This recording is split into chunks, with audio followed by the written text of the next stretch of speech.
So in continuation with chapter 8, human health and diseases, we have looked into the different types of immunity. We categorize the immunity into two parts. First is acquired immunity, which we will see today, and which we discussed was innate immunity. So innate immunity means that we are talking about the immunity which is by birth with us. Okay, the physical barriers, the pH in the stomach, different interferons, and different you can say cells which are helping in the immunity. That is already with us, that is innate. Now coming to acquired immunity, why we term it as acquired?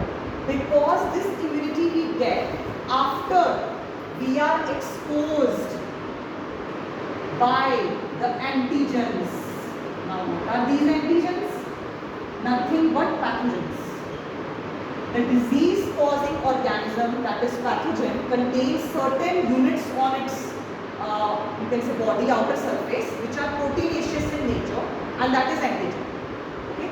So when we are exposed or when we are getting the infection by a pathogen, then we are acquiring the immunity. That is acquired immunity. Okay? So there are two phases in this.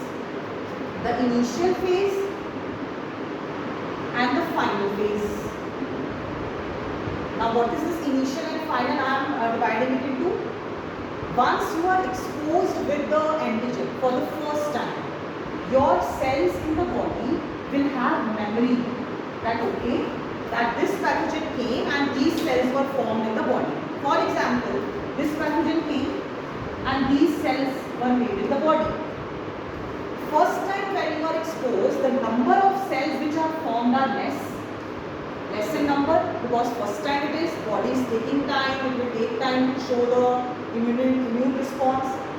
Other thing is these cells will remain there with memory. So this is the first response, that is primary response. They remain there with memory means it is there in your body. Now the second exposure. Second time when you are exposed with the same pathogen, already some cells are there which have the memory that yes, this pathogen came earlier also. Now how we have to attack it. They already know now. So this is the second exposure or secondary response. After secondary exposure, it will be secondary response. And what is the basis of this response? Memory. This is also referred to as anamnestic response. Anamnestic again related with memory. This word is related with memory. And the secondary response, it works on this principle only. That memory is there, then only second time more number of cells will be there, heightened response will be there. Okay, so initial response, that is primary response, will be less. It will take time also to develop. In secondary response, when second, that is the final phase of immune response, you already the cells have memory, so they will act already on the cells, on the pathogenic cells. Okay? So this is what is acquired immunity. Now let us come to what cells are involved in this acquired immunity. Okay? Different immune cells are formed, which I told you just now, which have the memory. So what are those immune cells? The immune cells can be categorized into two different types. One is B cells, another is T cells. B cells can also be referred to as B lymphocytes and T cells as T lymphocytes. What are lymphocytes? If you remember, lymphocyte is a type of the blood cell which is present, type of WBCs which are present in the blood, lymphocytes. So B and T. Now coming to it one by one, the B cells, they release certain proteins called as antibodies. These are protein in nature and these will be responsible to kill the pathogen. Suppose this is the pathogen and these are the antigens on pathogen like I told you. Okay? These are the proteins on the surface. In your body you are exposed with this. What the body has, these B cells, it will start secreting antibodies in the blood. Now these antibodies will attach to this and it will destroy the cell. It is like this. So because it is in the fluid of the body, it is also called as humoral response, because antibodies are released in the bloodstream only and humoral means fluid. So in the fluid this response is there, these antibody response is there, it is called as humoral response. Next, T cells, the T lymphocytes, what they are doing? They are not releasing any antibody. The cell itself is killing the pathogenic cell. So what is happening? Suppose this is the T cell and this is the pathogen. How it will act? It will have the process of phagocytosis like this. Remember amoeba also. So some process will be there which will engulf this pathogen, like amoeba engulfs food inside. Similarly, this will engulf the pathogen inside. This will be phagocytosis. Now this comes inside. What it will do? It will kill this pathogen inside the cell. So we can term it as CMI, cell mediated immunity, because cell is responsible to give immunity. So cell mediated, it's a mediator for immunity. Over here antibodies in the fluid, humoral means fluid, that is why humoral immunity. So again we can divide that B cells are providing humoral immunity and T cells are providing CMI, cell mediated immunity. Now how these T cells are actually helping the B cells also? Another function. One is this, they will phagocytose. So they are actually toxic to the pathogen. They are killing, they are toxic. So you can say this type of T cell, this type of T cell is TC, T cytotoxic cell. Toxic to the cell, cytocell, toxic poison. This poison for that, it will kill it. Another type of T lymphocyte is TH. What H stands for? Helper. T helper cells, what they will do, when the B cells are releasing antibodies, they will help them somehow to do this process.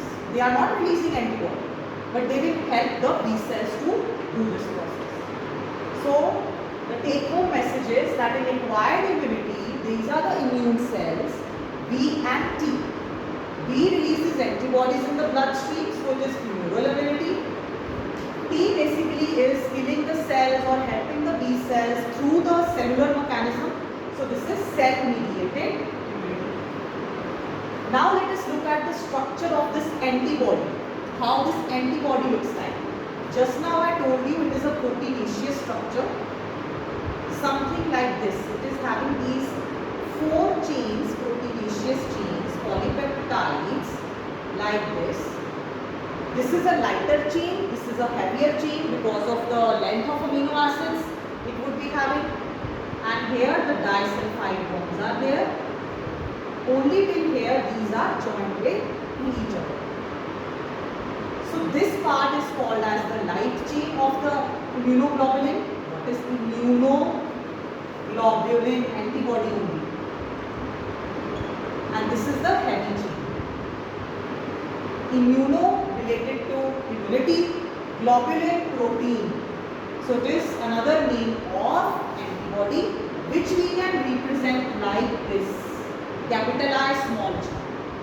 So somewhere if it is written capital I small g, it is what? It is a antibody which we are talking about. Now after this, let us look at another type of category of immunity, that is active immunity and passive immunity. Now what is active and what is passive? Active means that our immune cells are actively involved, active immunity. Passive means rest. What rest means? From somewhere the immunity has been obtained. Cells were not active, but from somewhere immunity has been obtained. Now what is it? Just now I told you acquired immunity. Pathogen will enter, your cells will become active. That is active immunity.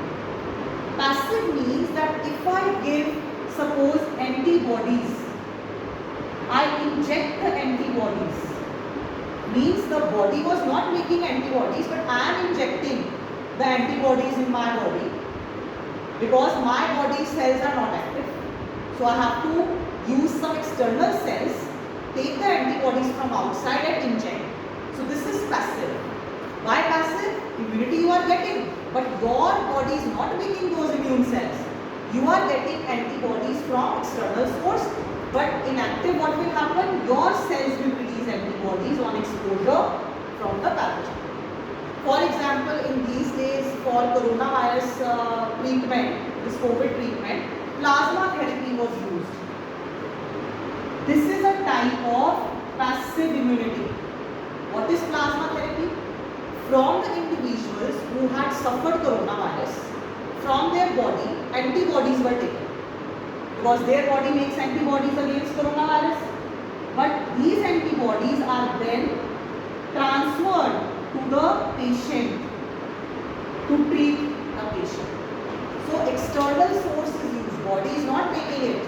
From external source, that will be passive immunity. Next, let us see vaccination and immunization, which is a very hot topic, the burning question of our country these days, that vaccination has come for COVID, how the things will be, okay. So and now the vaccination for kids will also be soon coming. It is under trial. And another thing is that we should, being a bio student, we should not think that we should not take the vaccine, this side effect, that side effect.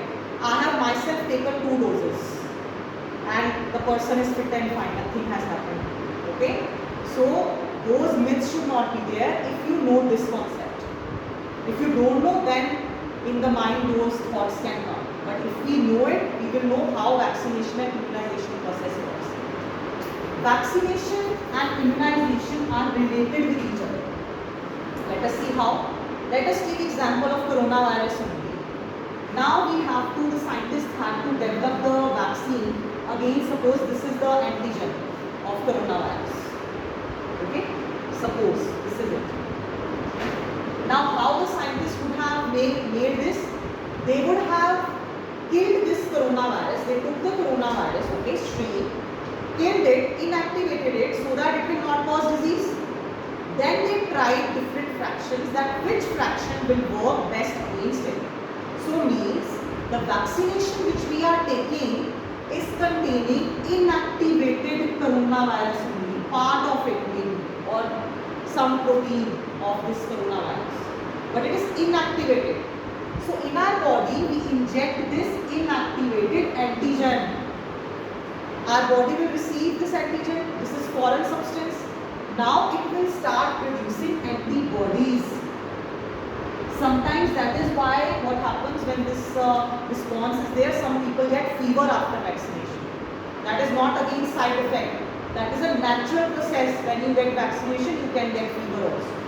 Because you are exposed to this antigen for the first time.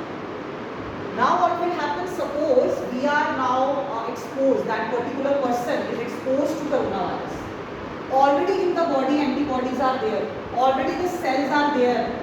So it will help in prevention of coronavirus or any disease in your body. What is immunization? After vaccination, when this process is happening, this is vaccination, injecting inactivated antigen, this is vaccination. This process which is happening after vaccination in your body, that is giving immunity, that is immunization. So this injections are vaccination and the process in the body which you get after this is immunization. Next, let us come to allergies. Some people have dust allergy or when season changes, pollen allergy. Why is that so?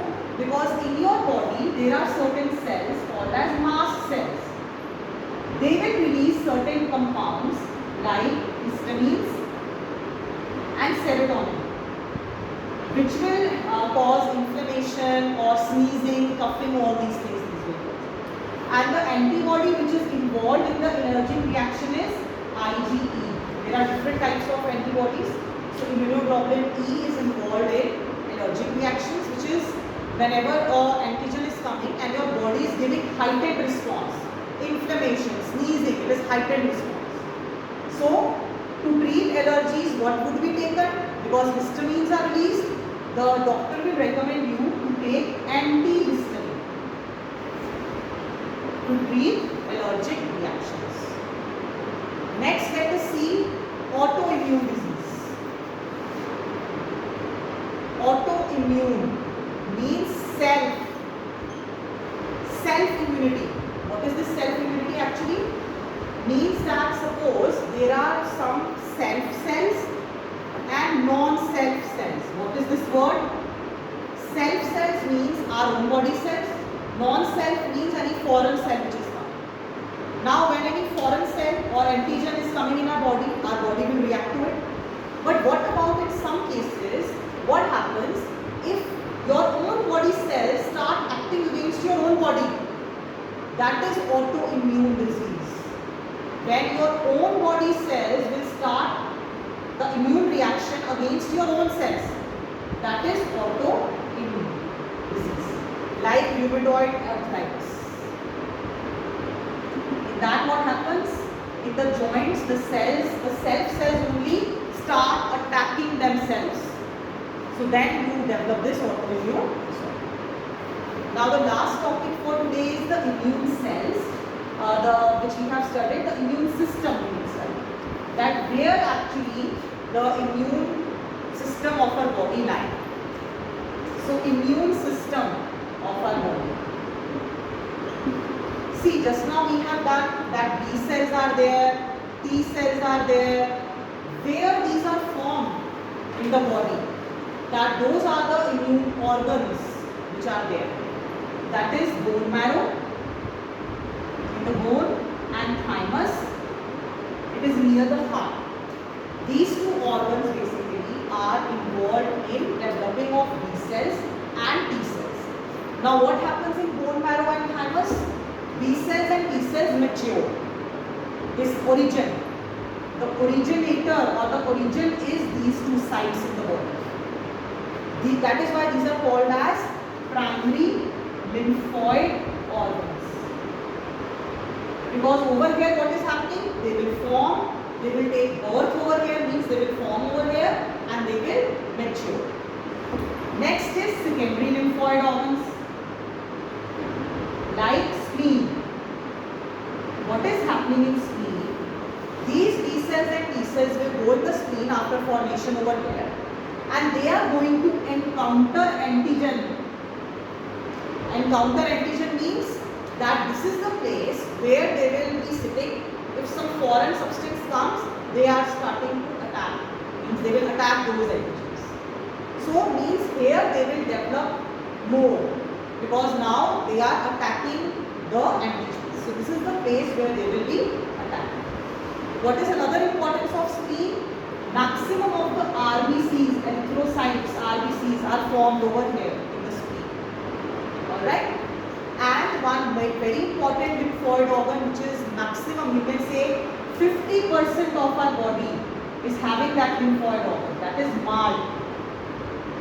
Mucosa associated lymphoid region. What is this? Mucosa associated? Wherever mucus is there. Where mucus will be there? In the respiratory tract, in the urinary tract, okay? Wherever, and in the intestines also, fluid. Wherever those things are there, we have certain layers of cells which help in immunity. Okay? So these are also important part of immune system.